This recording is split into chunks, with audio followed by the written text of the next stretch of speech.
नमस्कार दोस्तों, आइए सुनते हैं अज्ञे के द्वारा लिखी कहानी एक घंटे में। प्रभाकर जब अपने बड़े कोट से नीचे भरा हुआ 45 बोल का रिवॉल्वर लगाकर जेब में पड़े हुए गोलियों के बटुए को हाथ से छूकर एक बार शीशे में अपना प्रतिबिंब देखकर चलने लगा, तब रजनी ने शीशे में उसके प्रतिबिंब की ओर उन्मुख होकर कहा, कब लौट आओगे? प्रभाकर ने शीशे में पड़ते हुए रजनी के प्रतिबिंब की ओर दृष्टिपात करके कहा, अभी घंटे भर में चला आऊँगा। क्यों, भूख बहुत लगी है क्या? रजनी ने कहा, नहीं वैसे ही, कहकर चुप हो गई। प्रभाकर ने धीरे से पुकारा, रजनी, और एक बार शीशे की ओर मुस्कुराकर खटाखट सीढ़ियों से नीचे उतर गया।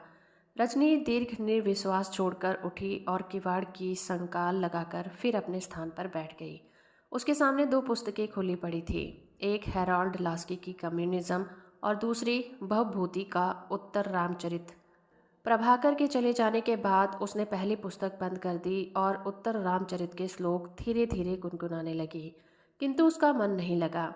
थोड़ी ही देर में उसका ध्यान फिर उस दर्पण की ओर चला गया और वह उसमें अपना गंभीर, कुछ करुण और कुछ चिंतित मुख देखती हुई न जाने किस विचर में लीन हो गई।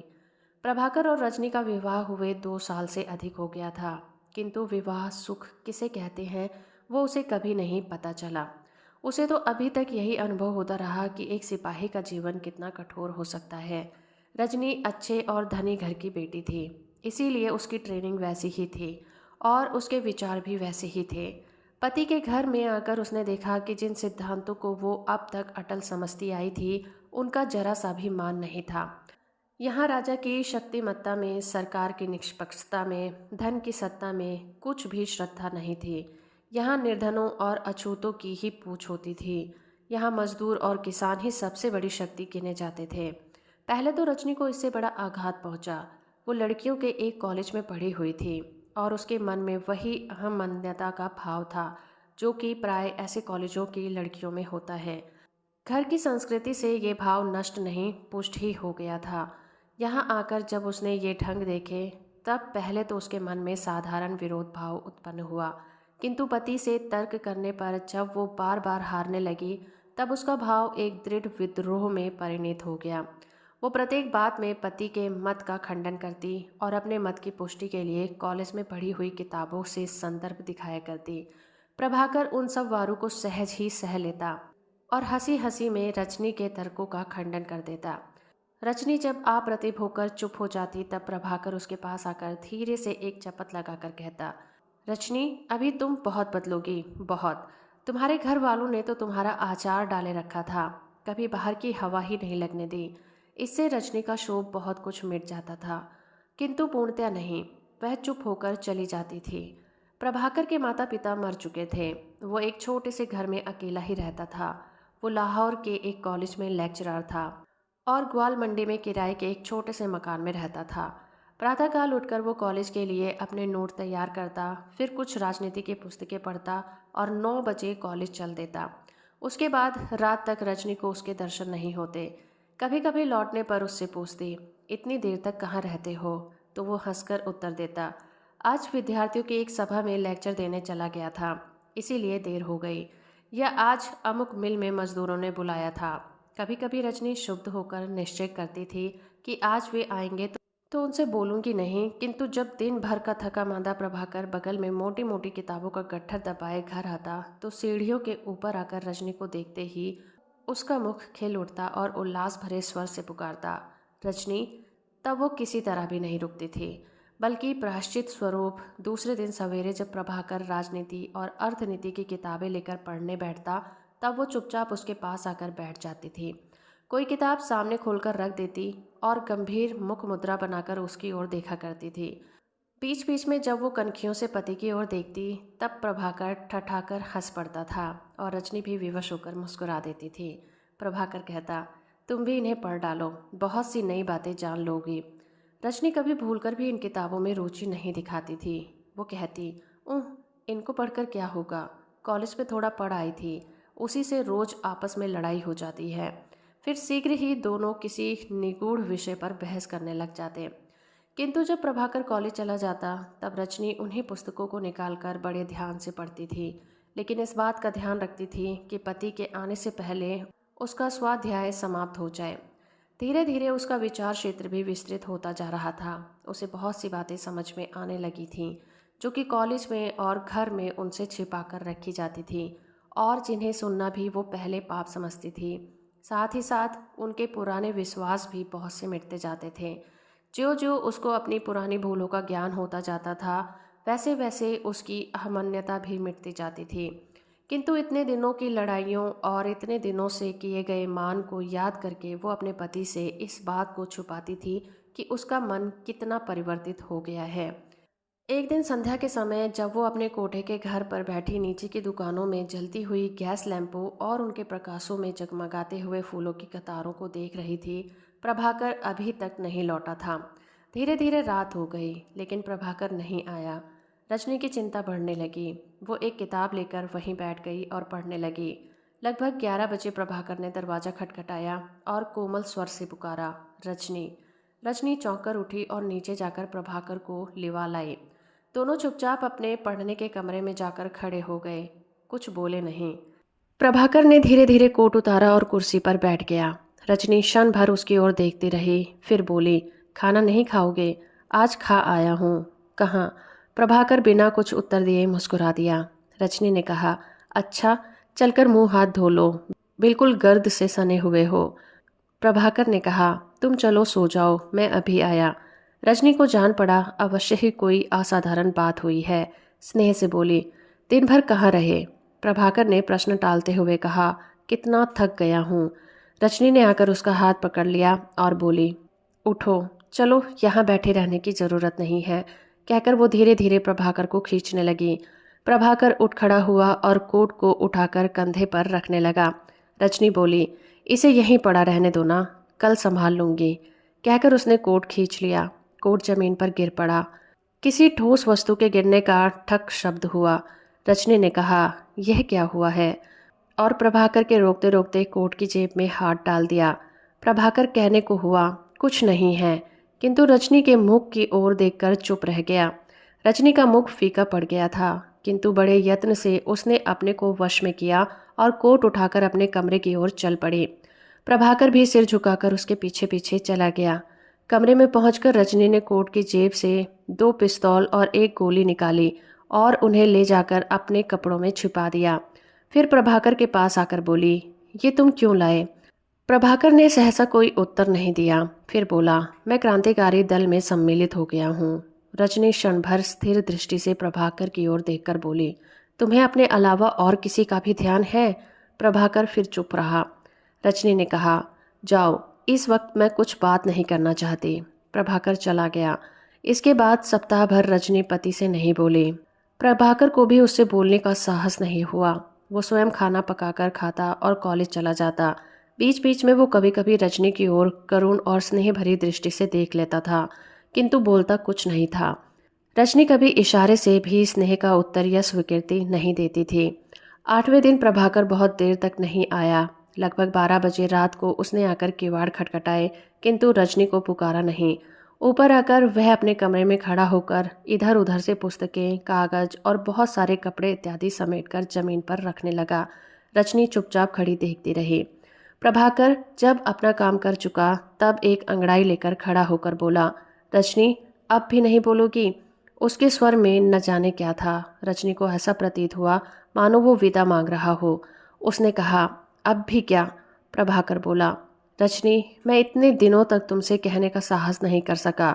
रजनी बोली, ऊपर चलो, वहाँ बात करेंगे, कहकर प्रभाकर को सोने के कमरे में ले गई और किवाड़ बंद कर लिए। प्रभाकर ने बिना भूमिका के कहा, रजनी, मुझे घर छोड़कर भागना पड़ेगा, मेरे नाम वारंट निकल गया है। आज इस घटना को 6 मास बीत गए। इन 6 महीनों में रजनी के कितने परिवर्तन देखे होंगे। आज दिवाली थी, किंतु रजनी के घर दिया नहीं जला था। दिन भर उसने खाना भी नहीं खाया था। इससे पहली रात किसी ने प्रभाकर को बाजार में देखा था और पहचान कर पीछा किया था, इसीलिए प्रभाकर को चक्कर काटकर आना पड़ा था। और आज दिन भर वो घर से बाहर नहीं निकला था। किंतु शाम तक भूखी रहने के बाद जब रजनी ने कहा, कितनी फीकी दिवाली रहेगी, तब एकाएक प्रभाकर बोला, मैं बाहर जाता हूँ। क्यों? काम है। क्या काम है? रजनी समझ गई। उसे खेद भी हुआ कि उसने ऐसी बात क्यों कही। वो बोली, अब बैठे रहो, यहीं से दूसरों की दिवाली देख लेंगे। तुमने तो दूसरों को सुखी करने का व्रत लिया है ना। प्रभाकर ने रजनी के मुख की ओर ऐसे देखा मानो कुछ पूछ रहा हो। इसमें कुछ व्यंग तो नहीं है, किंतु रजनी के मुख पर स्नेह का भाव देखकर उसे कुछ चोट पहुंची। वो बोला, नहीं रजनी, हमें अपनी दिवाली भी अवश्य मनानी होगी। मैं मिठाई विठाई लिए आता हूँ, तुम बैठो। रजनी चुप होकर बैठ गई। प्रभाकर रिवॉल्वर इत्यादि से लेस होकर चल दिया। रजनी अपनी पढ़ाई छोड़कर सामने पड़े हुए दर्पण में मुंह देखती हुई न जाने क्या क्या सोचने लगी। उसे अपने विवाहित जीवन की घटनाएं याद आने लगी और उन घटनाओं की कटुता या प्रियता के अनुसार उसके मुख पर आलोक ओ छाया का एक चंचल नृत्य होने लगा। किंतु आलोक और छाया स्थायी होती है। बीच बीच में वो पास टंगी हुई घड़ी की ओर देख लेती थी।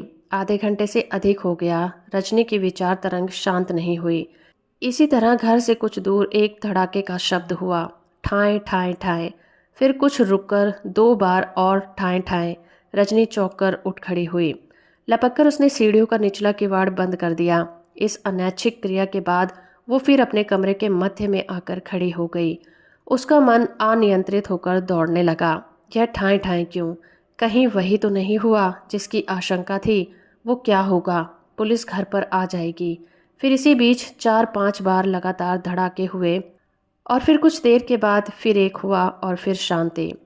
अगर वो बंदी हो गए तो? रजनी के कल्पना भूमि पर पड़े हुए खून से लथपथ एक शरीर के चित्र के सामने आकर एकाएक रुक गई। उसने प्रबल मानसिक यत्न से अपना मन उधर से हटा लिया और अपने कर्तव्य पर विचार करने लगी। अब मुझे क्या करना होगा? रजनी को सहसा उस रात की याद आ गई जब उसने प्रभाकर के साथ घर छोड़ा था। सप्ताह भर के मौन के बाद जब वो एक दिन प्रभाकर ने आकर कहा, रजनी मुझे घर छोड़कर भागना पड़ेगा, मेरे नाम वारंट निकल आया है, तब रजनी चकित होकर रह गई थी। बहुत देर चुप रहकर बोली थी, और मैं? प्रभाकर जानता था कि यह प्रश्न जरूर होगा, किंतु उसके पास उसका कोई उत्तर नहीं था। वो थोड़ी देर बाद चुप होकर बोला, अभी तुम घर चली जाओ, फिर कुछ दिनों में मैं प्रबंध कर दूंगा।